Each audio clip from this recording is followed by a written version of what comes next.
السلام عليكم، يا رب تكونوا بخير. فيديو النهارده ان شاء الله هنعمل فيه كبسه اللحم بس بالرز المصري بتاعنا. يلا بينا نشوف عملناه ازاي. بس الاول لو مش مشتركه في القناه اشتركي وفعلي الجرس وما تنسيش اللايك. ويلا بينا نسمي الله ونصلي على الرسول عليه افضل الصلاه والسلام ونشوف عملناها ازاي.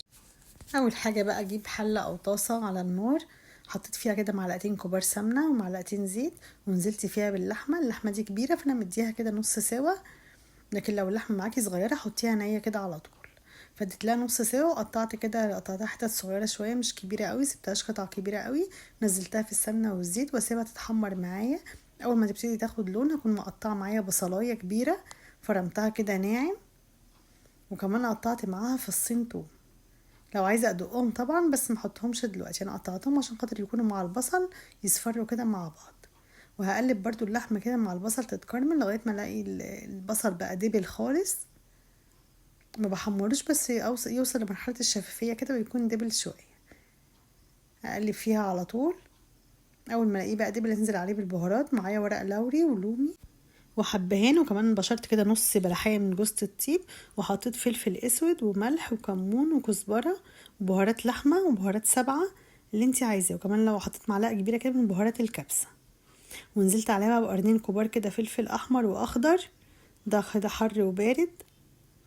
قلبته هو كمان تقليبه لغايه ما ريحته تطلع بس خفيف كده، وبعدين انزل عليه معايا 4 طماطمات كده مقطعاهم مكعبات صغيره، 4 حبات من الطماطم. قلبتهم كده فيها شويه، سيبهم برضو كده يتسبكوا شويه معاها. غطيت عليها وسبتهم بس كده 5 دقايق يتسبكوا شويه. اول ما اتاكد ان هم اتسبكوا خالص بهرسهم برضو بالشوكه كده، ولما اتاكد ان هم اتسبكوا خالص بعد كده انزل عليهم بقى بالشوربه. لو ما فيش شوربه طبعا، لو انتي حاطه اللحمه زي ما هي كده، لو لحمه صغيره وحطاها من غير ما تستوي هتحطيها عليها ميه. غطيت عليها وسبتها حوالي نص ساعه استوت، لان اللحمه طبعا ما كانتش مستويه. اول ما استوت نزلت عليها بالرز بتاعي مغسول ومتصفي، نزلت عليها. وبعد كده بقى ازود الميه او الشوربه بتاعتي على قد كميه الرز اللي انا حطاها.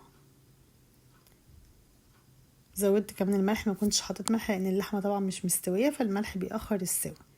نزلت عليها بقى بالميه تاني من الكاتل كده، ميه مغليه. لازم طبعا تكون الميه مغليه عشان خاطر الرز عندي كده يستوي حلو، يكون مفلفل ما يكونش معجن. نزلت بقى بالكميه المناسبه كده، وبعد كده هغطي عليه. سبته يغلي الاول على نار عاليه لمده 10 دقايق، وبعد كده هديت النار خليتها شمعه لمده ربع ساعه تاني او تلت ساعه. كان استوى بقى كده معايا خالص. وطبعا انا حاطه الميه بتاعته او الشوربه بتاعته على قد الرز، مش هيكون فيه شوربه زياده. ما تحطيش فيه شوربه زياده زي الكبسه اللي احنا عملناها قبل كده اللي هي زي المبكبكه دي، كبسه الهام.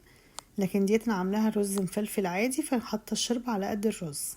حلوه جدا مستويه، والرز شارب من البهارات كده طعمه جميل جدا، واللحمه دايبه خالص مستويه كده وشاربين كلهم من طعم البهارات، طعمها حلو جدا.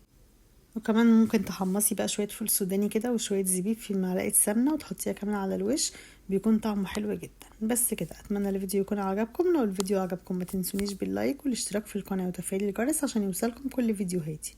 والسلام عليكم ورحمه الله وبركاته. مع السلامه.